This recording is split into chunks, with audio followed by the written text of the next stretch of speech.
اتجاه إخواننا الفلسطينيين والدعوة الكافة لجميع الأمة الإسلامية إلى هذا الأمر الإسلامي الإيماني. فأقول في مطلعها: كيف الصمود على أشد الجفاف كفاف ما جرى في أرض كرب وبلاء. ذكريات بهل من ناصر ينصرنا وفلسطين بين النصر والأعداء. ظلما وجورا قتلوا أبا السجاد فخاب من سر بمثل هذا الضراء. فلسطين بيد الصهاينة مسلوب بالجوع والعطش وكذا البكاء.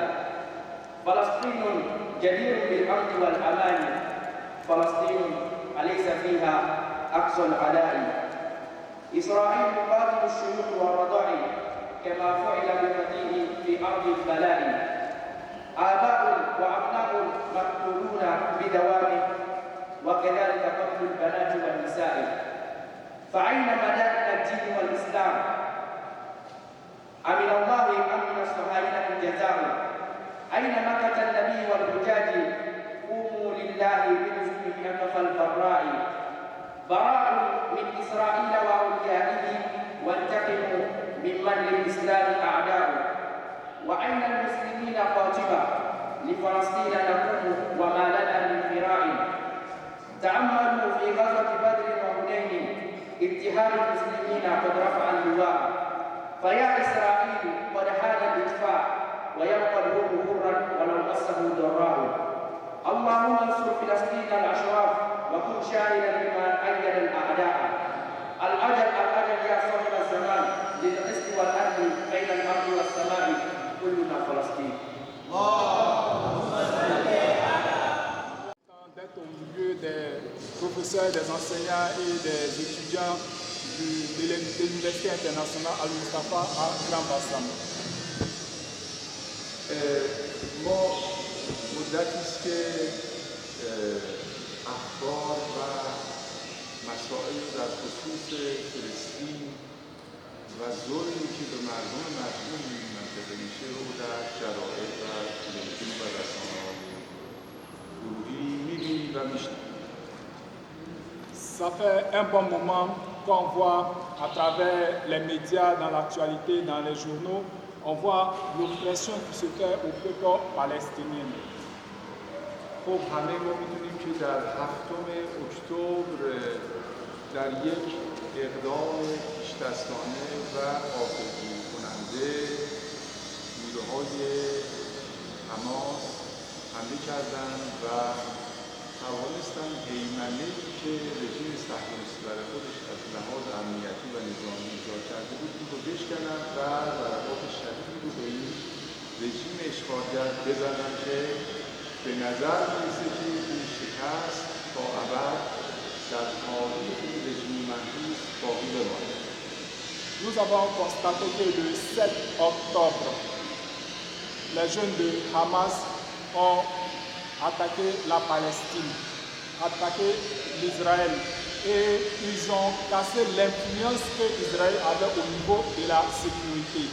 Et cette attaque et cette influence qui a été fracturée par les jeunes de Hamas va rester toujours dans l'histoire et les Israéliens n'ont jamais oublié cela. دو تا موضوع رو ما در رسانه‌های غربی می‌بینیم چون که ابزار رسانه‌ای در دست متأسفانه رژیم صهیونیستی هست. Nous voyons deux types d'informations concernant les médias occidentaux. اول اینکه میگویند که در این اتفاق حمله شد و مردم غافلگیر شدند، عده‌ای کشته شدند و اونها به اشتباه گروه حماس رو به عنوان یک گروه تروریستی اعلام کردند. Ils ont vu dans l'information, ils disent qu'il y a eu d'attaque. Israël a été attaqué et il y a des personnes qui sont mortes suite à ces attaques. Et en plus de cela, ils ont nommé les jeunes de Hamas comme un groupe terroriste. من میخوام پاسخ این سوال رو بدم در این میکروفون در این مکان مقدس. Je voulais répondre à ces genres de trucs mensonges. باید ببینیم چرا حماس دست به این اقدام زد. دنبال چرایی باشیم. Nous devrons nous poser des questions. Pourquoi Hamas a attaqué? On va savoir la cause, c'est quoi.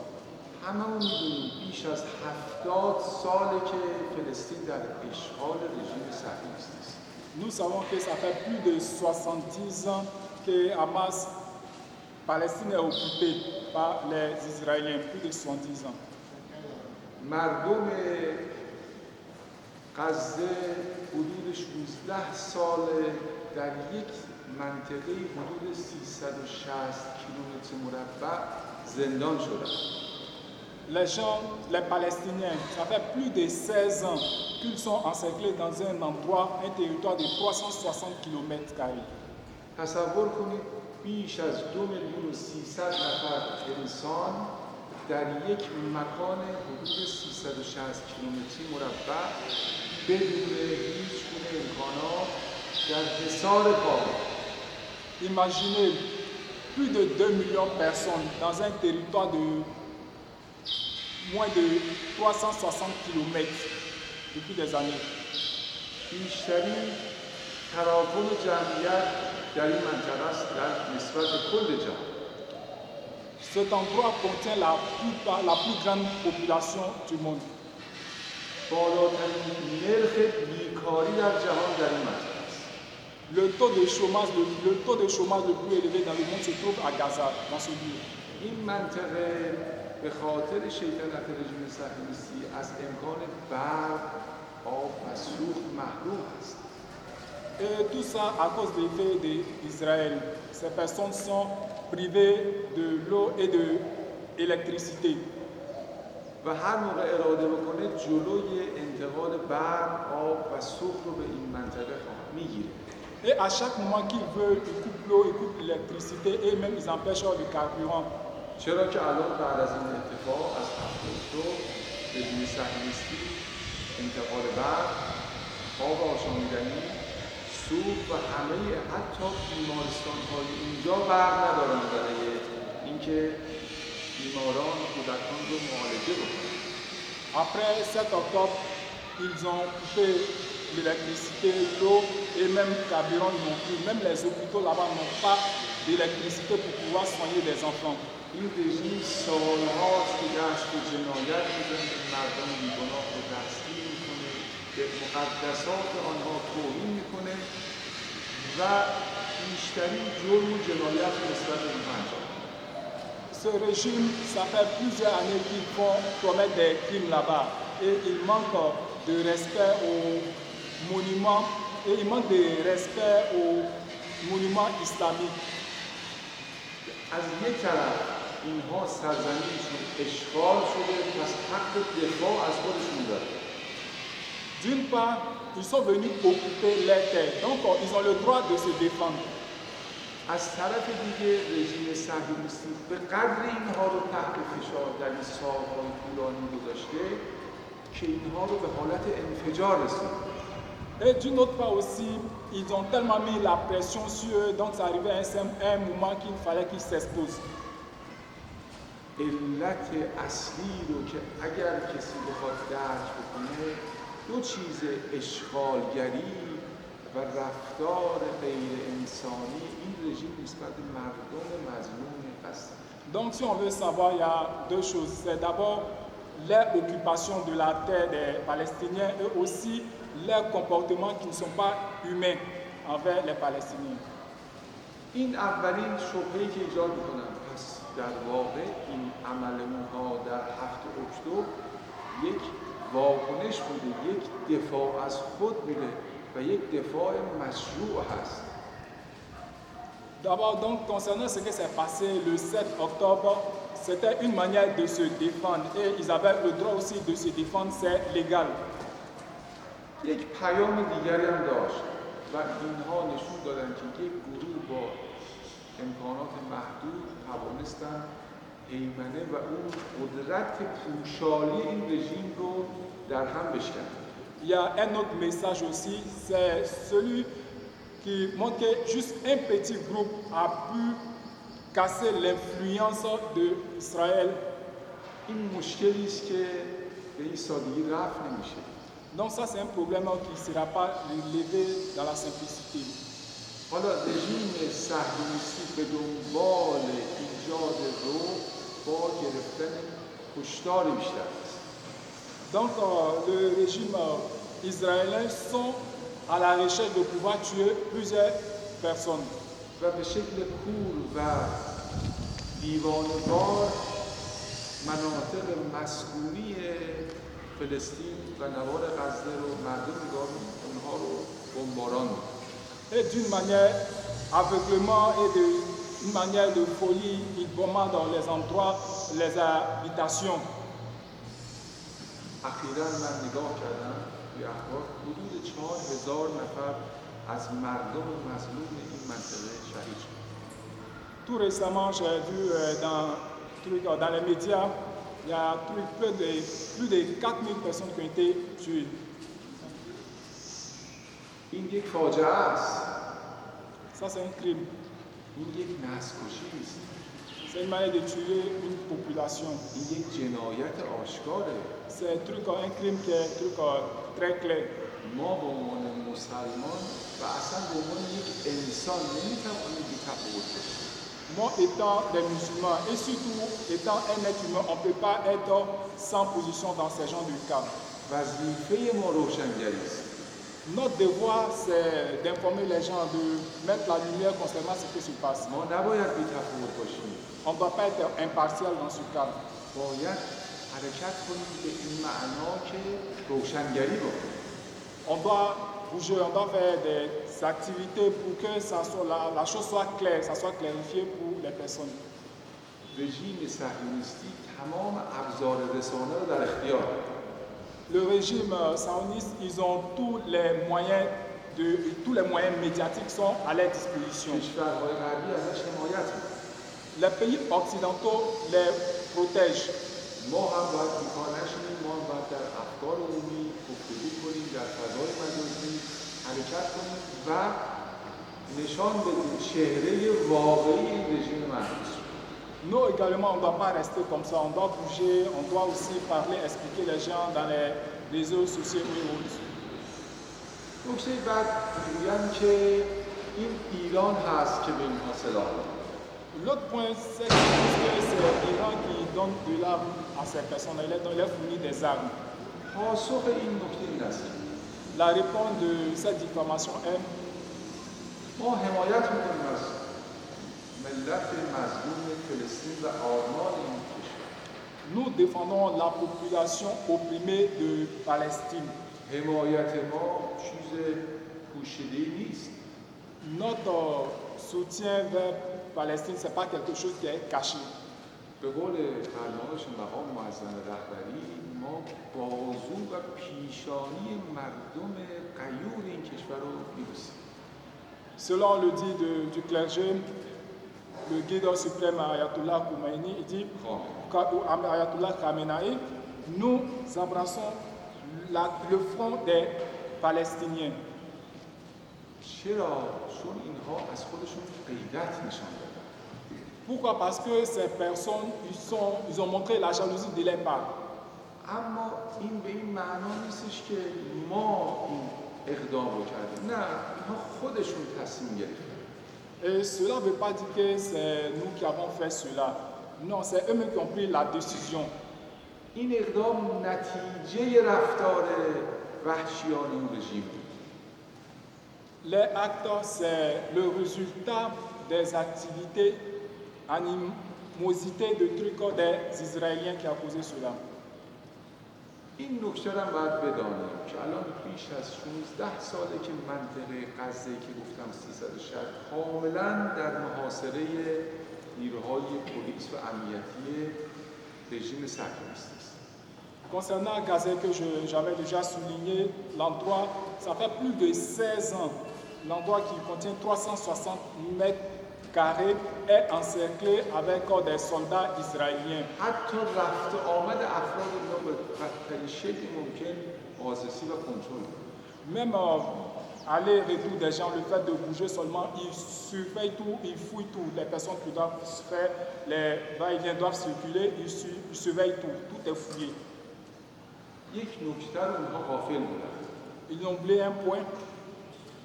مردم فلسطین مثل خیلی از کشورها دارای جوانان باهوش و غیور است. Le peuple palestinien aussi a des jeunes comme les autres pays qui sont intelligents et qui comprennent aussi les choses. اینها به این جمع‌بندی رسیدن که باید از خودشون دفاع بکنن. Donc ils sont arrivés à un résultat qu'ils doivent se défendre eux-mêmes. ما به این اقدام احترام می‌ذاریم. Nous respectons leur engagement. به نظر ما هیچ راه حلی غیر از این که رژیم به حقوق مشروع مردم فلسطین گردن کج بکنه و سر فرود بیاره وجود نداره. Selon nous, il n'y a pas autre solution sauf que Israël va reconnaître la réalité, reconnaître que le territoire appartient aux Palestiniens et se soumettre à cette décision. و این موضوع ادامه داره چرا که سرزمین مردم فلسطین است. Et cette situation aussi va continuer. Pourquoi? Parce que cette terre et le territoire appartient aux Palestiniens. من متشکرم چون وقت ما بسیار محدود هست، ما باید به مراسم دیگری برسیم. یک نکته در اینجا بسیار مهم. Je tenais à vous remercier. Compte tenu du temps, je dois assister à votre programme, donc je vais me limiter là, mais il y a un autre point à souligner. ما امروز بیشتر از هر روز مسلمانان جهان نیاز به اتحاد و برادری داریم. Aujourd'hui, nous devons savoir que la communauté musulmane du monde, nous avons besoin d'union, on a besoin d'être unis. مسلمانان جهان باید ید واحد بشن. Les musulmans du monde doivent être une seule main. دشمن به دنبال ایجاد تفرقه است. Les ennemis veulent nous séparer. ما امت پیامبر اکرم محمد رسول الله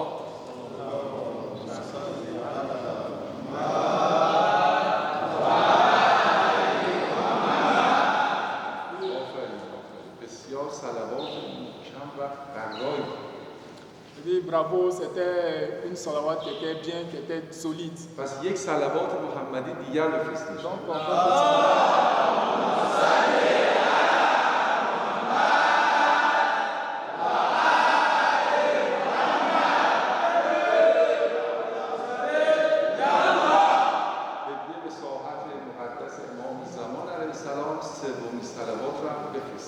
Comme un cadeau pour notre imam Sahib al-Asr wa Zaman, un troisième salawat.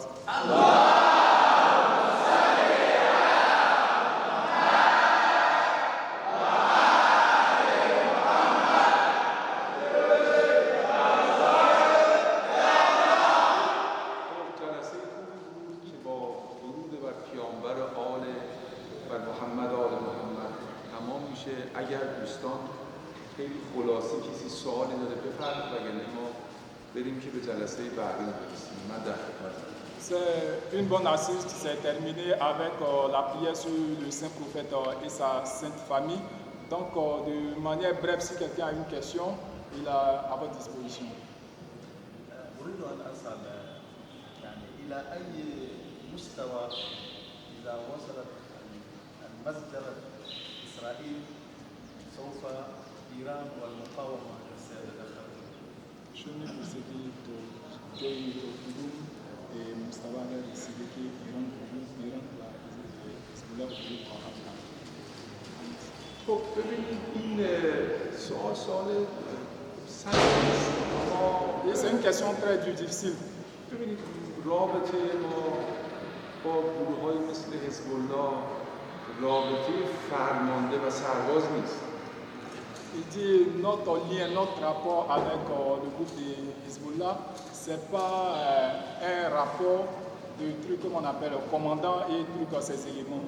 همین موضوع راجع به رابطه جمهوری اسلامی ایران و حماس میشه. C'est comme le lien de la République islamique d'Iran et Hamas. ما با هم بسیار نزدیکیم، با هم همپیمانیم، ما از اونها حمایت میکنیم، چیز کاملا مشخصه. اما اونها فرمانبردار ما نیستن. Nous avons des liens, nous les soutenons, mais ils ne sont pas nos éléments pour dire à chaque mois qu'on veut, on va leur donner des ordres. این پیام صریح مسئولین عالی رتبه توی جمهوری اسلامی رو من خدمت شما تکرار می‌کنم. Je vais vous dire la position claire des autorités iraniennes. ما تلاشمون اینه که این جنگ هرچه زودتر پایان پیدا کنه، مردم فلسطین به حقوقشون برسن. Notre souhait, c'est que ce combat, ce conflit n'a qu'à vite finir, se terminer vite, et puis bon, la Palestine n'a qu'à retrouver son territoire complet. اما گفتیم که ادامه نسل کشی در فلسطین اشغالی بگونه است که شاید دیگه نشه کنترلش کرد. Mais ils ont en même temps dit le fait de continuer à tuer les gens, ça va faire que bon, ça sera plus contrôlable. La situation sera plus contrôlable. Le fait de continuer à tuer les gens en Palestine, ça sera de sorte que la situation sera incontrôlable. ما شاهد ارسال سلاح و حمایت‌های مشخص و مستقیم سلاح به اسرائیل از طرف امریکاست. Nous voyons directement le soutien des Américains qui envoient des armes au truc Israël de toute manière claire. اخیراً شاهد بود که یک بیمارستان رو با یک بمب بزرگ یکتونی اسرائیل بمباران کرد و اصلا فاجعه‌ای به وجود اومد. Tout récemment, vous avez constaté qu'Israël a bombardé un truc hôpital avec une bombe qui a atteint près de 1 tonne. نه مسلمان هیچ انسان آزاده‌ای نمیتونه رو بپذیره. Et dit pas seulement les musulmans, pour toute personne qui est libre vraiment ne peut pas accepter ce genre de truc. ما پیام دادیم گفتیم که اینها نیروهای ما نیستن، همپیمانن، اما تا چقدر اینها صبرشون ادامه داره ما نمی‌دونیم. Nous avons donné des messages qu'ils ne sont pas, comment on appelle, des personnes que nous les donnons des ordres. Mais c'est notre collaborateur, c'est juste notre collaborateur, ce n'est pas les personnes qui disent que quand on veut, c'est nos éléments, on va les donner des ordres. این نکته‌ای بود که به نظر من و به دوستان همه بود. مرسی. خیلی ممنون. سوالی کسی نداره؟ خیلی ممنون. خب موفق و مؤید باشید. خیلی متشکرم. Merci beaucoup.